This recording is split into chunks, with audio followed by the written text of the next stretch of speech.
بسم الله الرحمن الرحيم. الحمد لله حمدا كثيرا طيبا مباركا فيه كما يحب ربنا ويرضى. أشهد أن لا إله إلا الله وحده لا شريك له وأشهد أن محمدا عبده ورسوله الناصح الأمين. اللهم صل على نبينا محمد وعلى آله وصحبه أجمعين ومن تمسك بسنته إلى يوم الدين. ثم أما بعد، ما شاء الله لا حول ولا قوة إلا بالله. Alhamdulillah, we continue going over the tremendous book by the Fadilat al-Shaykh al-Imam bin Baz rahmatullah alayh, and that is the book which is entitled Durus Muhimma li'amat al-Ummah, important lessons for every Muslim. We are still in the first dars, the first lesson, and that is the lesson that is dealing with those short chapters from the Qur'an. We have reached the chapter of Al-Adiyat, Surah Al-Adiyat, and as a reminder, for those who truly wish to benefit from the likes of these durus, these classes, these durus, it is incumbent that these chapters, they are memorized. For those who have yet to memorize them, for those who have memorized these chapters, then we should review them bi'ithnillahi ta'ala. And those who have access to the books of tafsir, the likes of the tafsir of Imam Sa'di or tafsir Ibn Kathir, then they should review the surah inside of those tafsir. Likewise, if they have access to the tafsir of Al-Alama Uthaymeen rahmatullah alayhi, then for Juz Amma and those surah that the Imam he explained, then they should refer back to the likes of that as well for more depth and more detail bi'ithnillahi ta'ala. Ala kulli hal, again we have reached Surah Al-Adiyat. Allah subhanahu wa ta'ala, He says in this small chapter, it's a small chapter consisting of 11 ayat. 11 ayat. So it's definitely a chapter that we should be able to memorize in this next coming week for those who have not memorized it, and definitely a chapter that can be easily reviewed by those who have already memorized it. To bi'ithnillahi ta'ala review this chapter,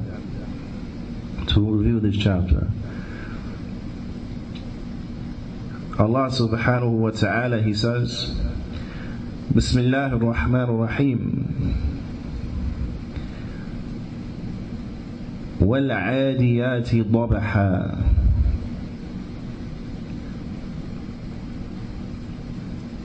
and by that which runs with panting, and by that which runs with panting. Naam. فَالْمُورِيَاتِ قَدَحًا, striking sparks of fire by their hooves. فَالْمُغِيرَاتِ صُبُحًا, and scurrying to the raid at dawn. فَأَثَرْنَ بِهِ نَقْعًا, and raise dust and clouds the while. فَوَسَطْنَ بِهِ جَمْعًا, and penetrating forthwith as one into the midst of a foe. إِنَّ الْإِنسَانَ لِرَبِّهِ لَكَنُودٌ, verily mankind is ungrateful to his Lord. وَإِنَّهُ عَلَى ذَلِكَ لَشَهِيدٌ, and to that he bears witness. To that he bears witness. وَإِنَّهُ لِحُبِّ الْخَيْرِ لَشَدِيدٌ, and verily he is violently in love with wealth. أَفَلَا يَعْلَمُ إِذَا بُعْثِرَ مَا فِي الْقُبُورِ, know he not that when the contents of the graves are poured forth, وَحُصِّلَ مَا فِي الصُّدُورِ, and when that which is in the breast shall be made known, إِنَّ رَبَّهُمْ بِهِمْ يَوْمَئِذٍ لَخَبِيرٌ, verily that day their Lord will be well acquainted with them. This chapter is tremendous. It's very short, as we mentioned, 11 ayat. So it is very much attainable to every Muslim. Every Muslim has the ability, bi'idhnillahi ta'ala, ghaliban, to memorize this surah. Now, in general, the Muslims, they have the ability to memorize this surah, bi'idhnillahi ta'ala. Now, the general masses of them.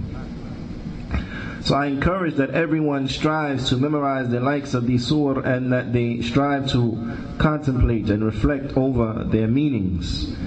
As Shaykh Abdul Razak bin Shaykh Abdul Muhsin Al-Abbad Al-Badr, Hafidhahumullah Ta'ala, he mentions some great benefits as relates to this surah. The Shaykh, he says, هذه السورة, he said, this surah al-azima, this tremendous surah, Surah al-Adiyat, فيها قسم من الله تبارك وتعالى, that inside of it then there is a swearing by Allah, the most lofty, the most blessed, the most lofty. بهذه المخلوقات, that Allah subhanahu wa ta'ala, he swears inside of this surah by these particular created things.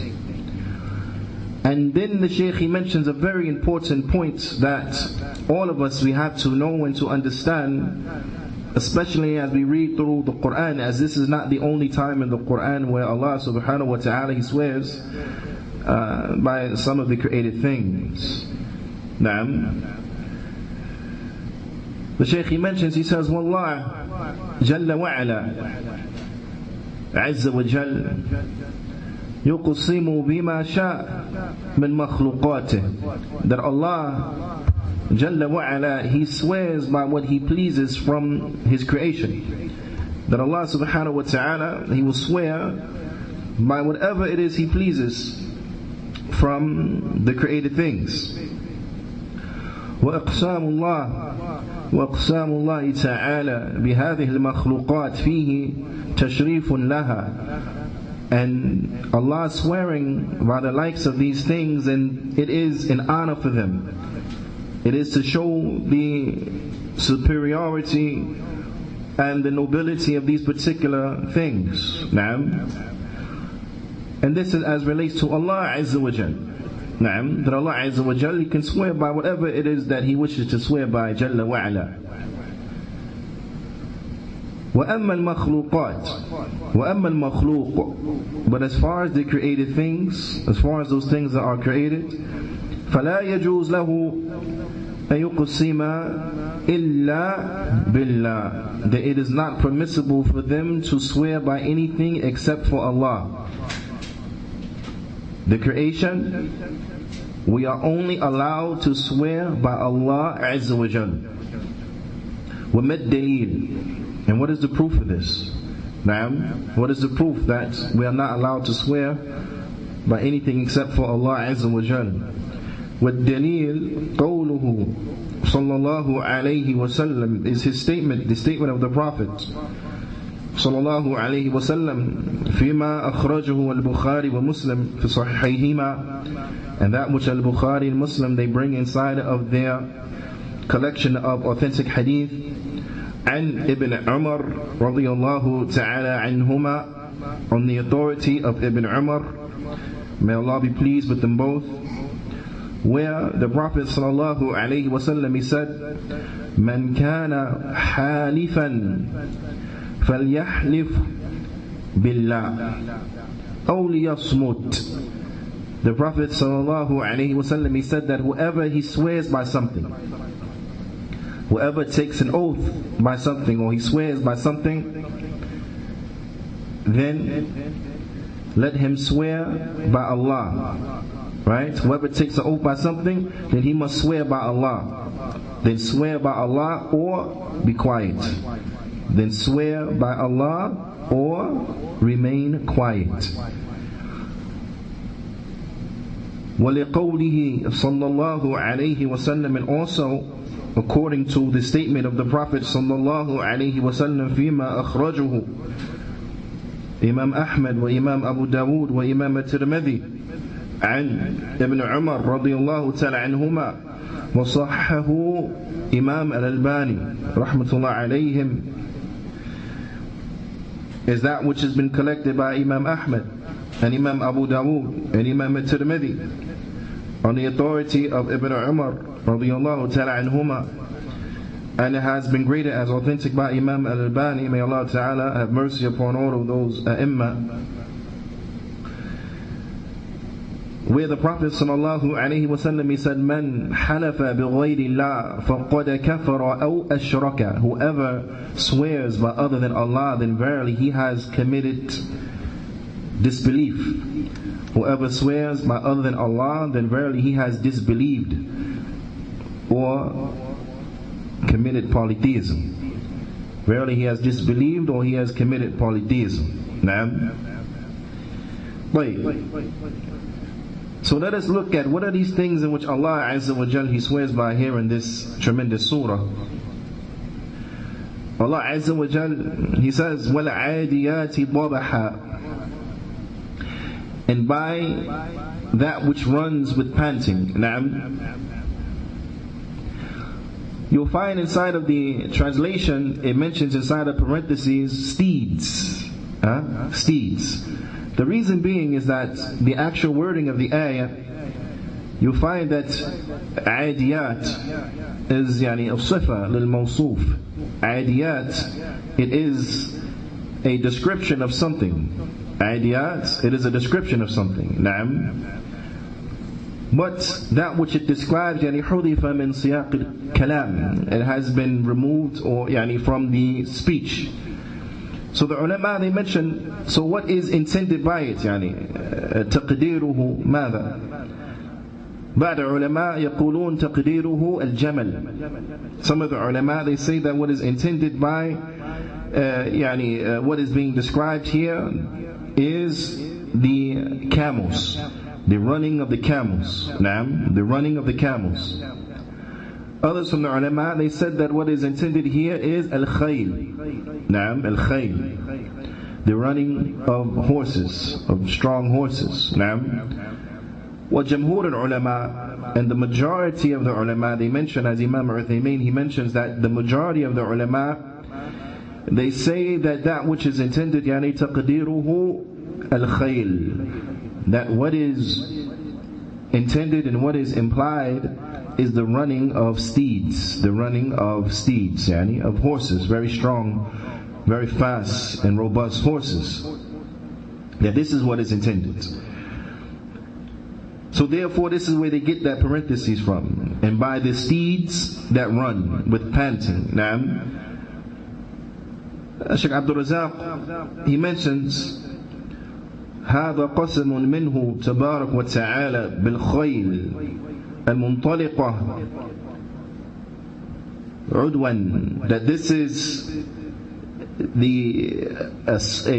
a swearing that Allah subhanahu wa ta'ala here that Allah, the most blessed, the most lofty, here He swears by the steeds, He swears by the horses, those who have set out running, those who have set out running. وَعَلَى مُتُونِهَا, and upon its saddles, al-mujahidun fi sabilillah, and upon its saddles then there are those who fight in the path of Allah, the mujahidun, those who fight fi sabilillah, the real mujahidun, those who are fighting in the way of Allah Azza wa Jal. And it's important that we mention this so that the Muslims, they understand and they know fully, without doubt, undoubtedly, that the likes of Al-Shabab and Boko Haram and Al-Qaeda and Daesh or ISIS والإخوان المسلمين إلى آخر ذلك يعني من هؤلاء الخوارج and to the end of that, from those khawarij, none of them are fighting in the way of Allah Azza wa Jal.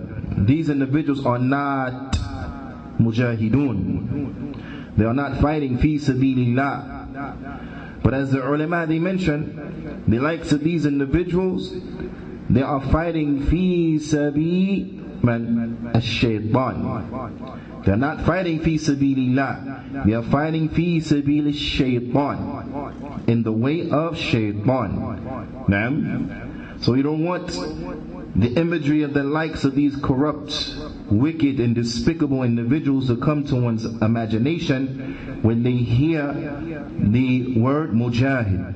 Naam, these individuals, they are not fighting in the way of Allah, these ones from Daesh, ISIS and the like, but they are fighting fi sabil shaytan, in the way of shaytan. Wa'iyadu billah.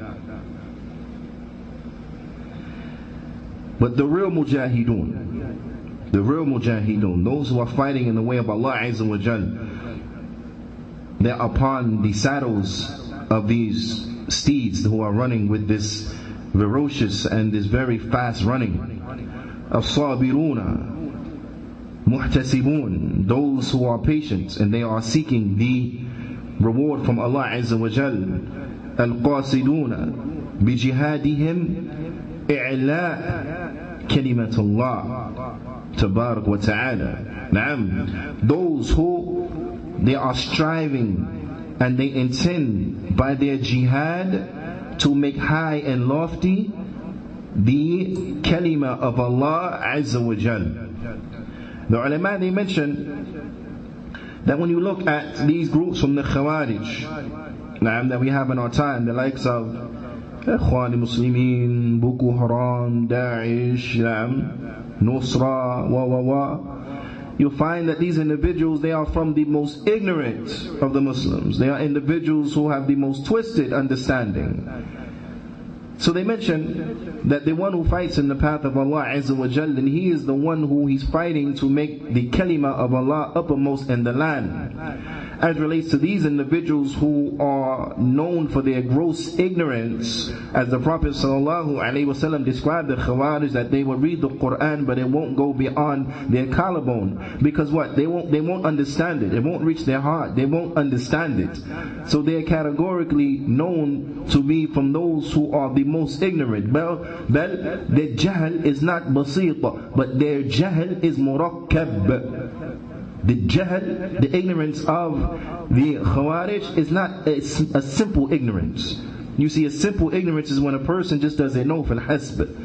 Yeah? He don't know. He doesn't know the ruling. This is simple ignorance. But the ignorance of the Khawarij, the ignorance of these renegades, these terrorists, what is the ignorance that is compounded? It's compounded ignorance. This is the ignorance where a person thinks he knows when he is completely and utterly wrong. That's like asking a person, yani, how many raka'at are in Fajr? And they say, I don't know. Then this ignorance is simple. This is simple ignorance. And As opposed to the ignorance that is compounded is when you ask a person how many raka'at are in Fajr and he says 3. You say, you sure? No, I know it's 3. It's 3 raka'at in Fajr. Trust me, it's 3. 3 raka'at for Fajr. This ignorance is what is murakkab, is compounded. Why? Because this person is ignorant and he don't know he's ignorant. Huh? Ignorance that is compounded is when a person is ignorant and he doesn't know he's ignorant. He thinks he knows. So how can such an individual be fighting to make Allah's word uppermost in the land and they don't know what Allah's word is? You see? This is another illustration that these individuals, and they are most despicable indeed. على كل حال, the Shaykh goes on and he says, Al-adwu ma'roof, that al-adwu, the running, then this is well known. وهو سرعة جرها. This is the quickness and the speed of its running. That it's running with a very quick speed. It's running very fast. Naam, it's running very, what do you say, like ferociously. Naam. متجهة إلى أماكن أعداء دين الله. They are running to the places where the enemies of Allah, they're running to where the enemies of Allah are at. Yeah? They're running to where the enemies of Allah Tabarak wa Ta'ala are located. And due to this running, you find from them al-dubh, or al-dabh. Naam. Al-dabh, as it comes in the ayah, dabahan. Al-dabh huwa nafas al-khayl. This is describing the breathing of the horse. It's describing the breathing of the horse. فَمَعَ شِدَّةِ عَدْوِهَا وَجَرِّهَا يَخْرُجُ مِنْهَا هَذَا النَّفَسِ وَهَذَا الصَّوْتِ. That this is the breathing of the horse, but it's a breathing that it produces a sound. Like a sound is emanating from the diaphragm, emanating from the breast of the horse. Due to his running so fast and having to take in the oxygen here, and that, so they're breathing and they're making this sound, this panting as they're breathing. Right? And those who are familiar with horses, then you're familiar with the sounds that the horses they make when they exert themselves. So they are running, these horses are running with this speed, with this ferocity, and it's causing them to pant. They are panting. Naam, they are panting heavily. Because they are working what? They are working hard in the way of Allah Azza wa Jal. Allah Azza wa Jal says in the next ayah, فَالْمُورِيَاتِ قَدَحًا. Naam. Allah Ta'ala says in the next ayah, striking sparks of fire by their hooves. Striking sparks of fire by their hooves. أن حوافرها مع شدة جرها وعدوها وسرعتها عند تلامس الأرض الصلبة, is that their hooves, due to the strength and the power of their running and how fast they're running and how much they're exerting themselves in running, and due to the speed in which that they're running, right?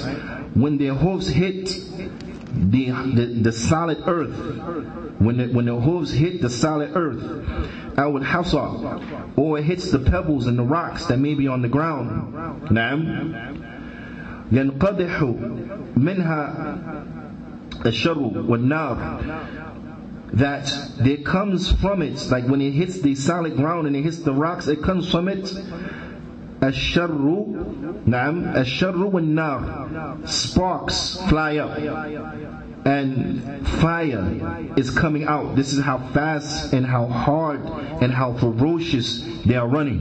نعم. وهذا الدليل على قوتها, and this is a proof which points and indicates the strength of it, how strong they are, نعم وسرعتها, and how fast they're running, and how fast they're running, وقوة انطلاقها لملاقاة الأعداء, and it shows how strong they are rushing out to the meeting with the enemy. It shows how strong they are rushing in out to meet the enemy. when one reflects upon this, he sees that this is a tremendous description that Allah subhanahu wa ta'ala He's mentioning here in the surah.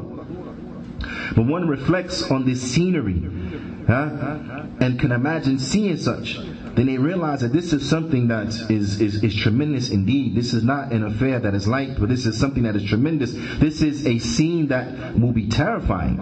Now, it will be terrifying to see horses running with this ferocity, panting, and the sounds that are coming from their breathing, and the hooves making sparks and fire out of their hooves due to the ferociousness and how fast they are running with those fighting in the way of Allah upon their saddles. Verily, this will be something that is most intimidating, most frightening.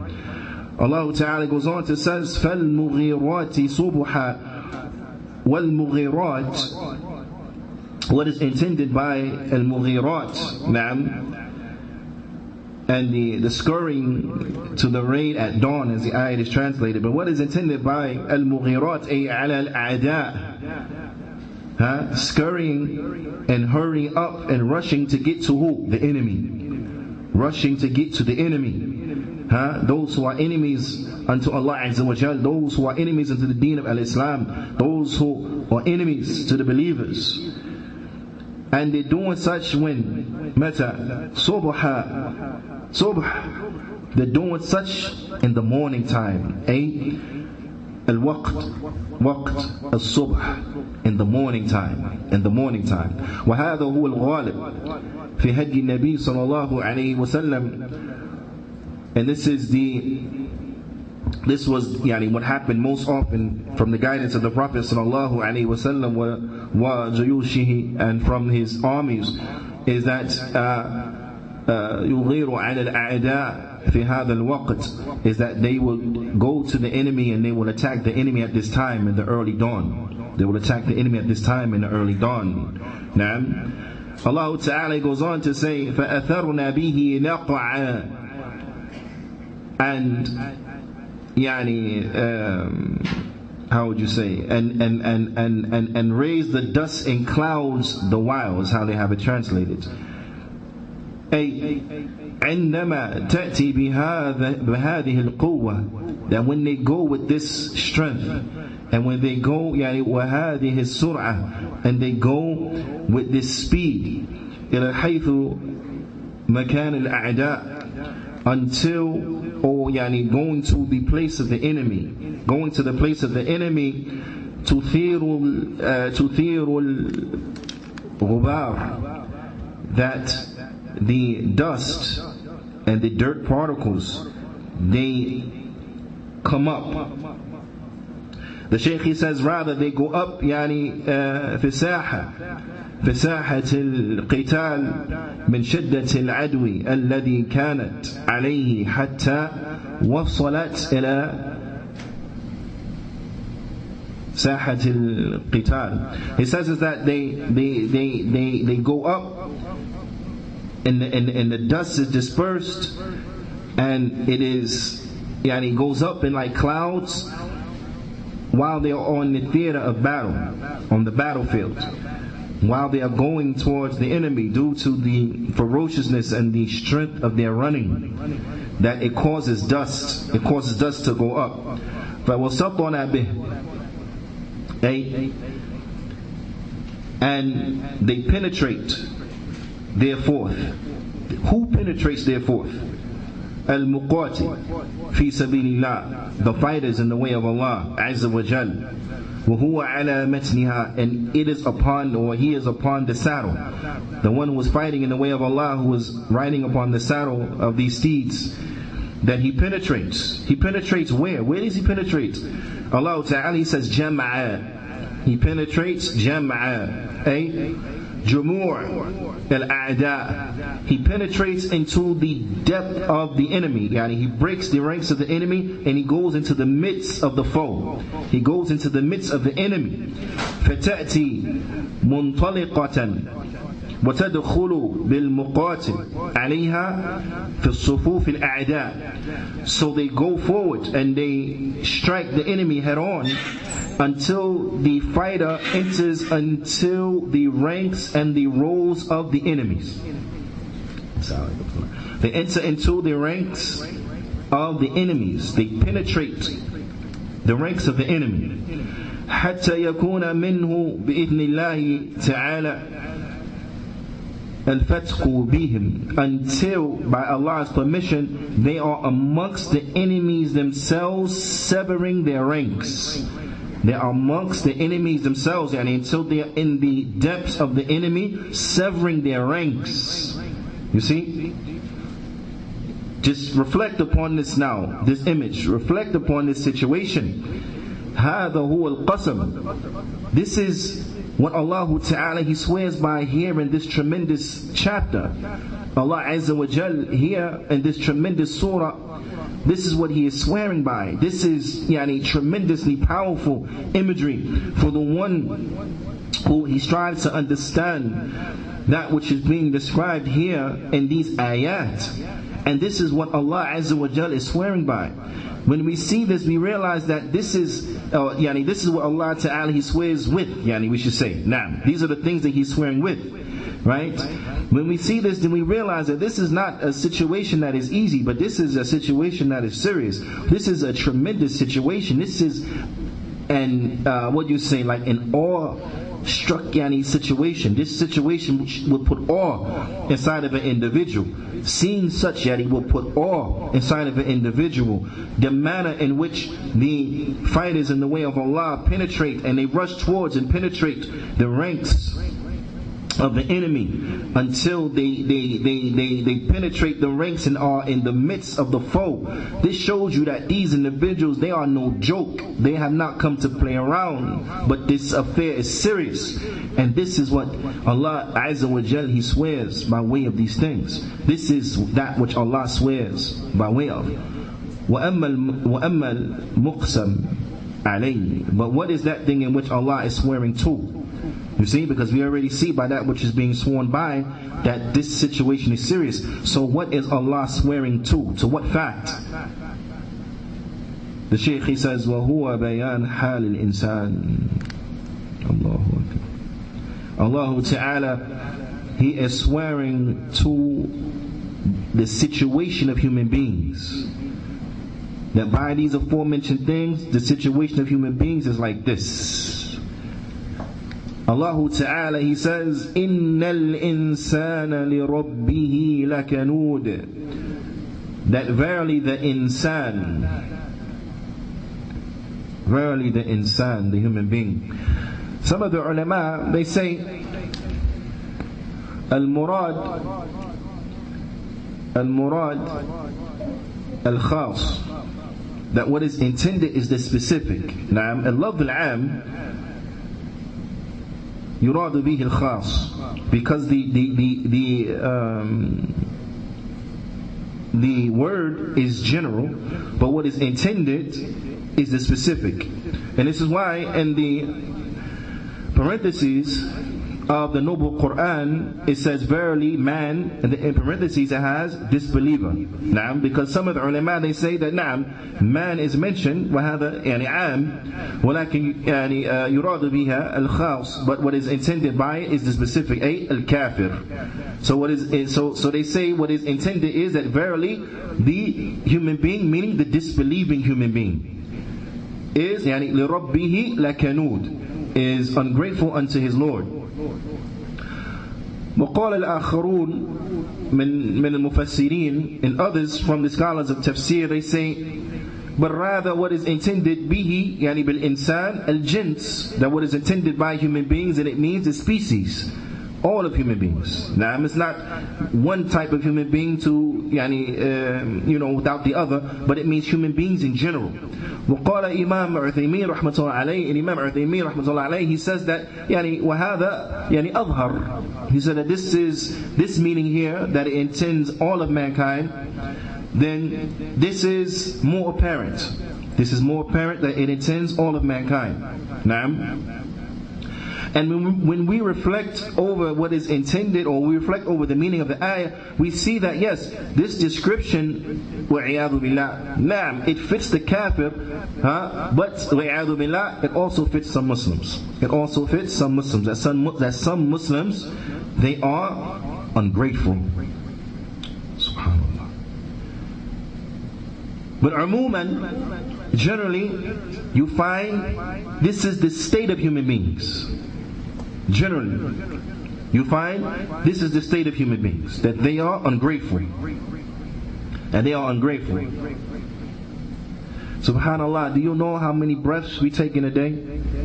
Now, or how many times the heart beats on average in a day? Subhanallah.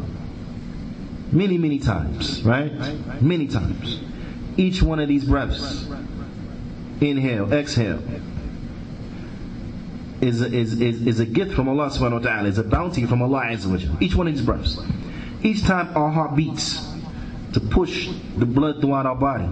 Now, this is what? This is a bounty from Allah azza wa jalla. Each heartbeat is a bounty from Allah azza wa jalla. So now think about, in a lifetime, how many breaths a person takes. Think about, in a lifetime, how many times does a person's heart beat throughout the course of a lifetime. Each one of these is a bounty from Allah azza wa jalla. Each one of these is a gift from Allah azza wa jalla. And then you look at human beings and what they do with their breath, what they do with the beating of their heart. Subhanallah. Innal insana li rabbihi lakanud. Verily the human beings are ungrateful to their Lord. The Shaykh, he says, al-kunud, what is meant by al-kunud? Huwa al-jahid li-ni'mah. He is one who he denies the bounty. Not just denies it, but what? Arrogantly. He is the one who arrogantly he denies the ni'mah. فَهَذَا حَالُ الْإِنسَانِ عُمُومًا. The Shaykh, he says, and this is the state of the human being in general. This is the state of the human being in general. Is that he is ungrateful. وَعِيَاذُ بِاللَّهِ. He's ungrateful. وَيَتَفَضَّلُ عَلَيْهِ رَبُّهُ بِأَنْوَاعِ النَّعْمِ وصنوف المنن. And Allah Ta'ala has put bounty upon the human being with different types of bounties, with all types and different types of bounties, and from a variety of blessings, a variety of blessings, variety of bounties Allah Ta'ala He puts upon the human being. فَيَكُونُ كُنُودًا جَاحِدًا لِنِعْمَةِ اللَّهِ عليه وفضله ومنه عز وجل. But with that, the human being, he becomes ungrateful, where he arrogantly denies the bounties that Allah has placed upon him, and the superiority and the blessings in which Allah Ta'ala He has placed upon him. And the human being, he does this. Anytime a human being, he takes those bounties in which Allah Azza wa Jal had given him, and then he utilizes them to disobey Allah Azza wa Jal. Allah. The Shaykh, he says, mumsikan. He not only denies, and is, what is illustrative of his denial of the bounties of Allah Azza wa Jalla upon him is that he withholds. He becomes one who he withholds. He becomes stingy.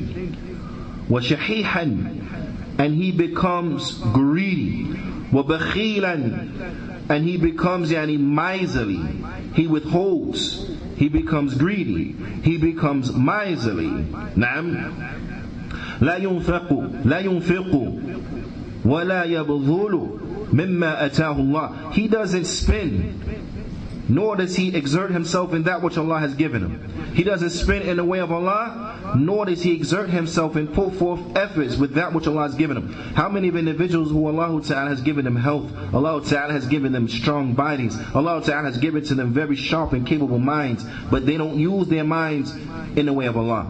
They don't use the strength of their bodies in the way of Allah. They don't use their money and spend from their wealth in the way of Allah. They don't spend in the way of their wealth so as to help those who are are in need. They don't utilize the strength and the healthiness of their bodies to help those physically who are in need. Nor they utilize the intellectual capabilities and the intellectual capacities to benefit those who are in need. No. All of their thoughts, all of their energy goes into how they can better their situation, how they can get ahead, how they can get more, and so on and so forth. All of their energy and strength of their body goes into how they could get more and get ahead and together. All of their spending goes upon what? Goes upon themselves, and they withhold, they're greedy, they're stingy, they want more. This is the case of most human beings. This is the case of most human beings. Look around the world, you can see it right now. How much money is put into a war effort? How much money is put into a war effort? How many billions of dollars are being spent daily just to fund a war? To kill people. Because people's greedy, they want more.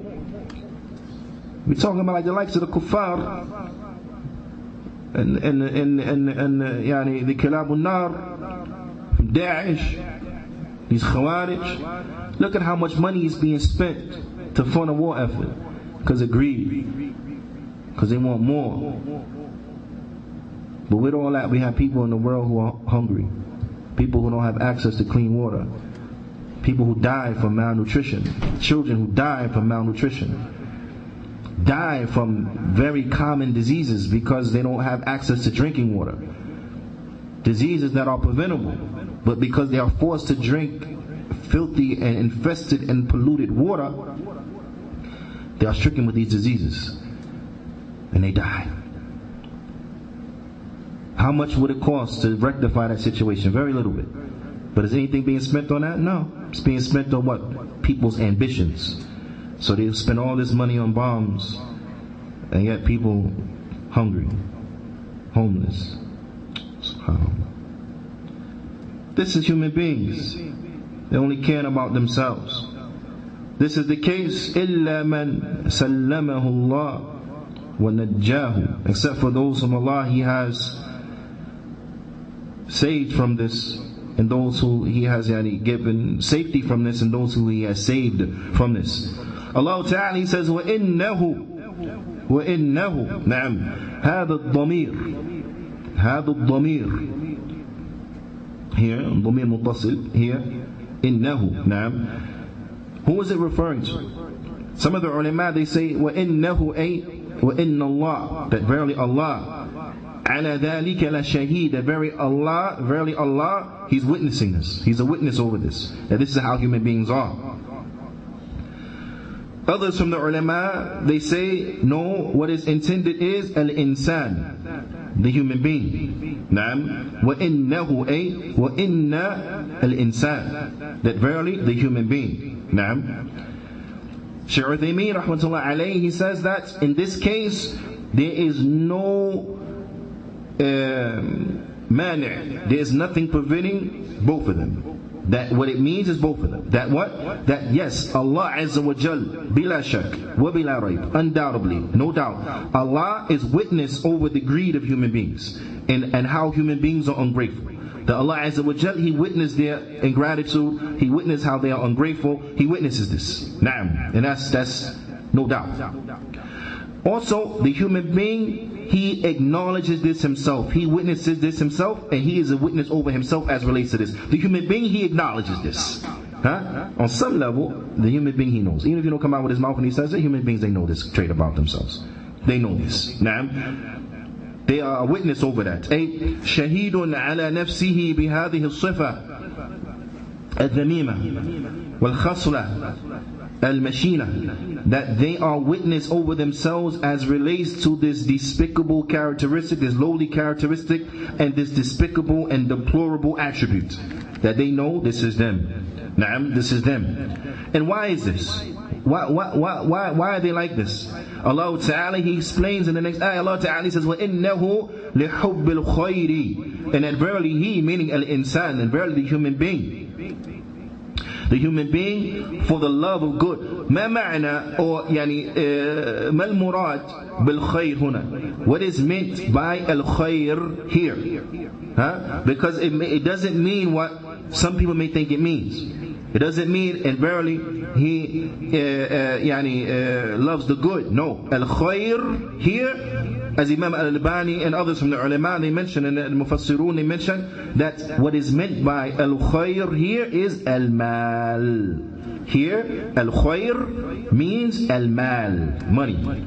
That verily the human being has a love for the money. What kind of love for the money the human being got? Allah Ta'ala says, la shadid, is strong. He has an insatiable appetite. He has an insatiable lust for money. He loves the money. Naam. The shadid, yani, he loves the money with power. He loves the money tremendously. Naam. Ay nafsuhu la taqna'u mahma utiya min al-mal. Meaning that his soul is not satisfied no matter what he receives from money. No matter how much money he gets, his soul is not satisfied. Na'am. And I want everyone to look, because see, these characteristics are characteristics that are in general for human beings. So there's none of us except that we are susceptible to falling victim to this. Na'am. Just reflect. I want us to reflect.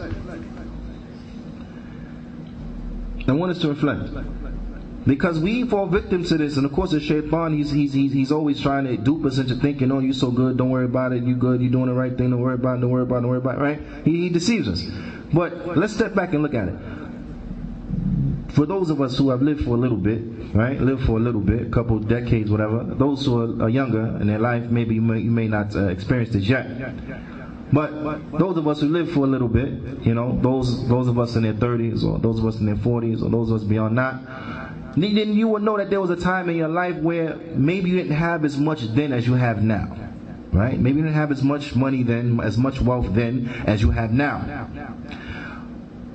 But when you reflect back on it, you ate, you had, stuff to drink, you had a place to live, so on and so forth, and you got by, alhamdulillah, with a lot less. And then we will find ourselves having a lot more, right? Having a lot more. And then we be acting like it's all gonna go away if we just give a little over here, a little over there. We're gonna go bankrupt all of a sudden. Not realizing that you did it before with a lot less. Same amount of kids, generally the same responsibilities. You did it with a lot less. But now all of a sudden that you got all this, now you penny pinching. Now you can't, you understand? And this is because from the nature of the human beings is that his perception always changes. In other words, if a person is working with $100, then he spends that $100 like, he's watching his money because he only got $100. But when people, as opposed to having hundreds, have thousands to spend, they look at thousands like it's hundreds. So for him, $1,000 is how the other person looks at $100. So he's looking like, well, I got to be careful now. As if when he gets down to 800, it's like having 80. There's a big difference. But in his mind, for him, 80 is like 800. 800 for him is like 80. Whereas like, oh no, I got to be so careful. You have 800. Yeah, subhanAllah. It's a far cry from 80. If you don't think so, act those who only got 80. Right?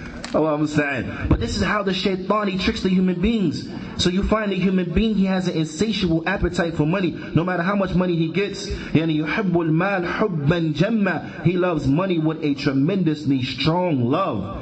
نعم حبا شديدا. He loves it with a strong love. ولو أوتي من المال واديا لَتَمَنَّى أَن يَكُونَ لَهُ وَادًا آخَرَ. This human being is that if he were to be given the likeness of a valley of money that could fill a whole valley, he'll just want another one.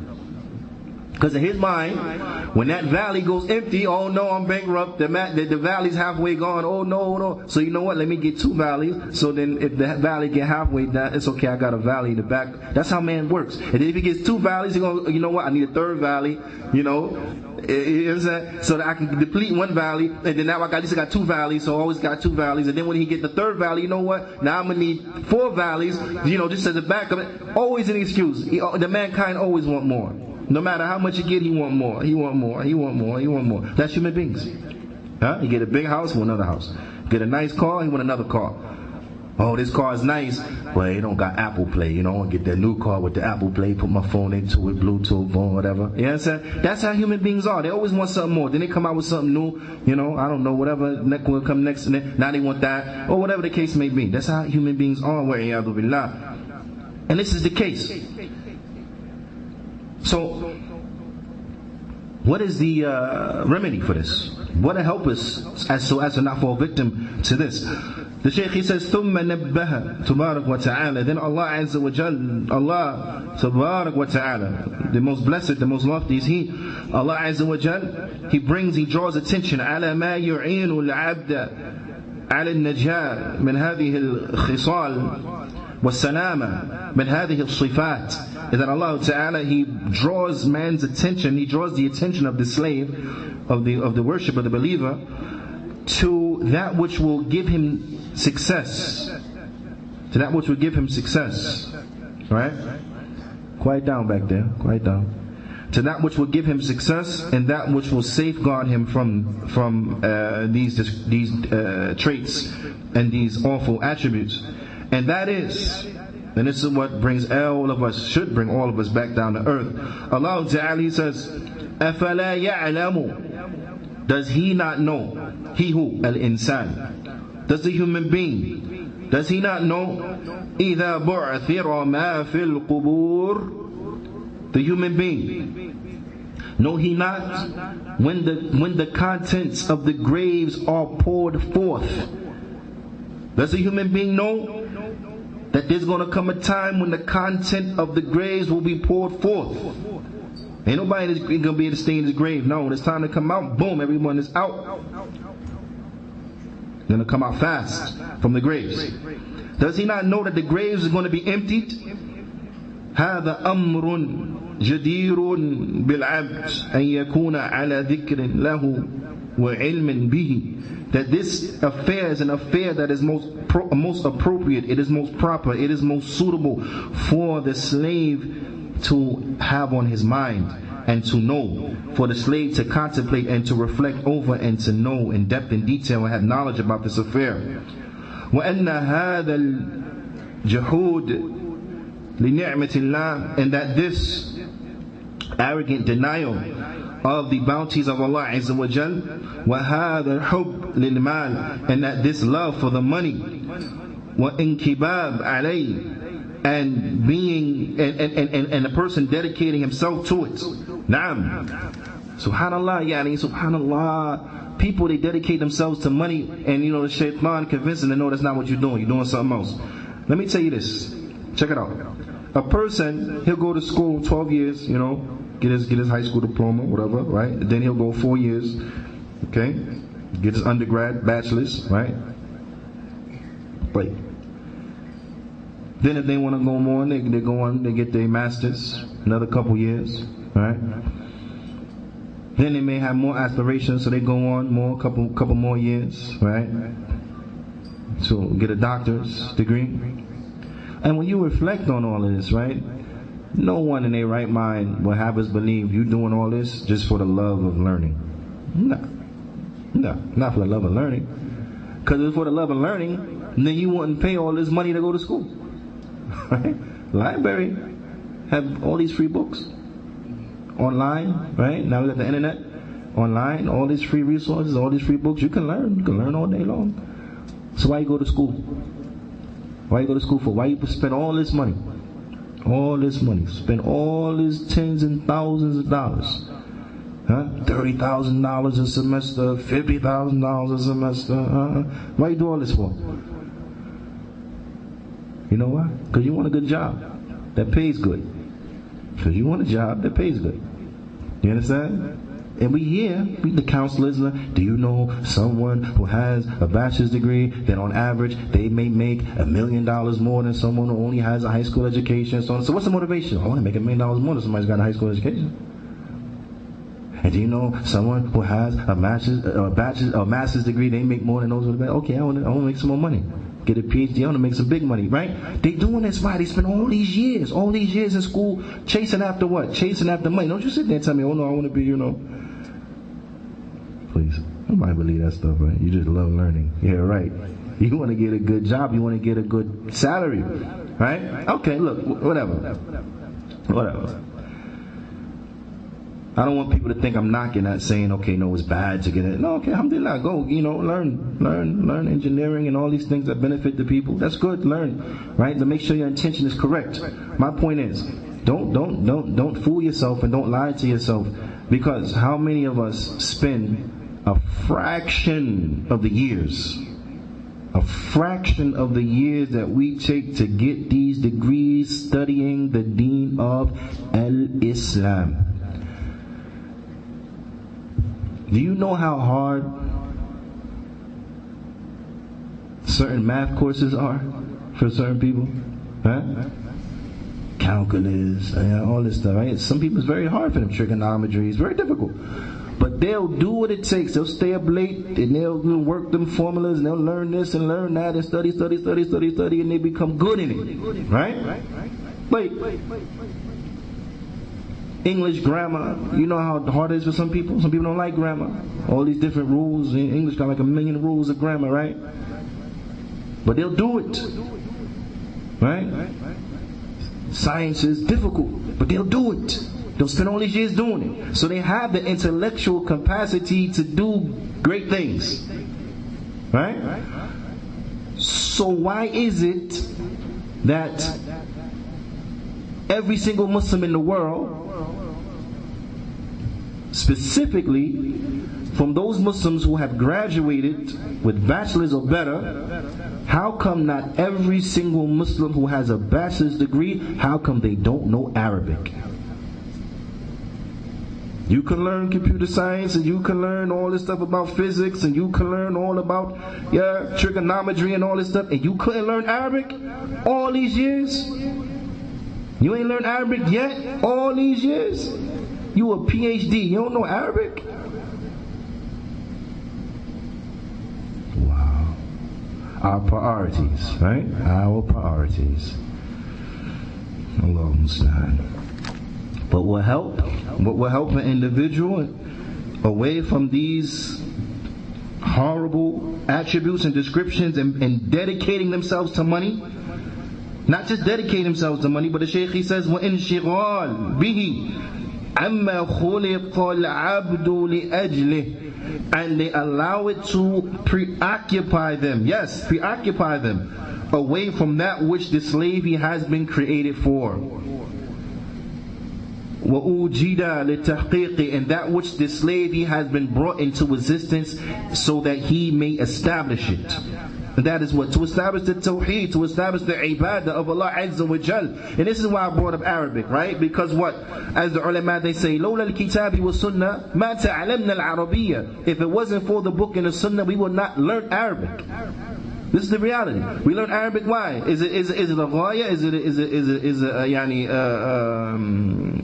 a goal? No, it's not a goal. It's a path. It's a path. It's a means by way in which we use it so that we can strive to understand the book and the sunnah. So we can strive to understand the Qur'an. We can strive to understand the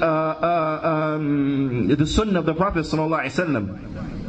So how awful is it that the tool that is needed to understand the book and the sunnah, we don't know that. We're ignorant about that. We don't know nothing about the tool by way in which to understand the book and the sunnah. But yet a person can come and could explain to you the theories of Freud.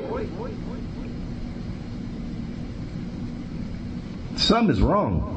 Something's wrong. Something's really wrong. But what helps an individual into knowing and to seeing things properly is that all that stuff you may learn from these theories, from these kuffar and so on and so forth, all them things you may learn in the school from the secular and interdisciplinary studies and so on and so forth, all of that stuff, it stops at your death or at your retirement. That's it, it's done. You ain't using that stuff no more.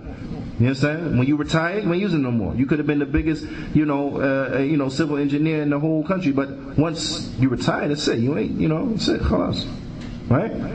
You could have been a rocket scientist, working for NASA, but once you retire, that's it. You ain't helping build no rockets no more or whatever. It's over. Right?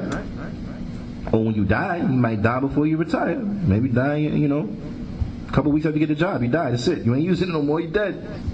Doesn't benefit you anymore. All them equations, all them, formulas is done. It's over, right? So these things, they don't last.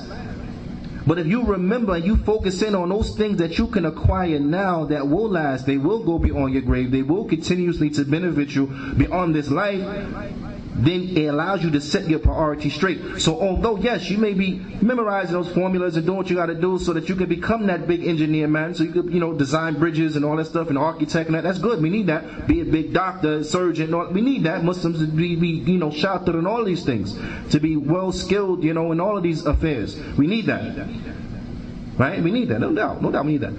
But more importantly, individuals have to benefit themselves so when they meet their Lord Azza wa Jalla, because that's what really counts. But what will help us into that is to remembering that what is that the content of the graves are going to be poured forward. They're going to be poured out. The content of the graves. The Shaykh says, وَالْمَالِ فِيهِ إِلَى أَنَّ هَذَا الْعَبْدِ سَيَمُوتُ نعم أو عفوا المآل أي نعم المآل فيه إلى أن هذا العبد سوف يموت أو سيموت. And that we have to understand that this individual, we have to understand that we're all moving towards a common direction. That is that this slave, he's about to die. سيموت. He's going to die soon, right? He's going to die soon. If you die like 50 years from now, that's soon. 50 years compared to forever, it's nothing. It's soon. He's about to die. ثم يبعث أو ثم نعم, and then he will be resurrected. He'll be resurrected. He'll be resurrected.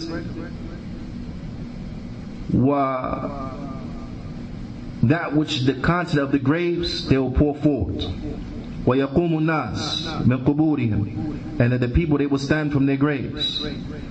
لِمُجَازَةٍ وَالْمُحَاسَبَةِ, they will stand from their graves to be judged and to now be paid in full for what they have put forward. So it is incumbent that we strive hard to work on ourselves, self-improvement, self-development, to develop our taqwa, our fearing of Allah Azza wa Jal, our obedience unto Allah Azza wa Jal, our compliance to the commands of Allah, our compliance to the commands of the Prophet sallallahu alaihi wasallam, our being upon the Sunnah, our being upon the methodology of the Salafy. This is the way of success. The Qur'an, the Sunnah, upon the methodology of the Salaf of this Ummah. In other words, we have to be Salafi. Naam, bila shak wa bila rayb. And we have to do this earnestly. We can't do this, it's no for show stuff. Nah, it's no for show. But we have to do it for real. We have to do it honestly. We have to do it sincerely and truthfully. Because Allah Ta'ala, He says, وَحُصِّلَ مَا فِي الصُّدُورِ, and that which is in the chest will be made known. That which is in the breast, that which is in the chest of men shall be made known. So if you was a person that in reality you was nothing but a shiny piece of clean cloth over a dirty couch, your reality becomes known. You understand? That front you put forward, it's not gonna slide. You're not gonna get nowhere with that. But that which is in your chest will be made known. So we have to strive to purify our hearts. To purify our hearts, to clean our hearts, to be truthfully good inside and out, wholesome inside and out. Not those who just good with their front game. They can fake the funk, as they say. They're good actors and actresses. That doesn't work. Allah Ta'ala, He knows everything. Allah Ta'ala, He knows everything. You can fool me, you can't fool Allah. You can fool the human beings, you'll never fool Allah. Allah Ta'ala, He will expose that which is in the chest. يحصل في ذلك اليوم. On that day, they will come about. On that day, it will be exposed. ما انطوت عليه, that which the breast it hides. ويجاز العبد على ما كان عليه من شح وبخل وكنود وغير ذلك من الخصال الذمية أو ذميمة. And that on that day, an individual, he will be paid in full. He will be paid in full for his greed, and for his stinginess, and for his ungratefulness, and from other than that, from the despicable characteristics, al-khisal, al-dhamima, from these other lowly and despicable traits. Inna rabbahum bihim yawma idhin la khabir, because their Lord on that day, He is all-knowing, most informed, the all-informed of what they're doing. Muttali'un ala a'malihim al-zahira wal-batina, that Allah Ta'ala, He knows their actions, those actions that were apparent and those actions that were internal. Al-khafiyya wal-jaliyya, those actions that were hidden and those actions that were done in the open.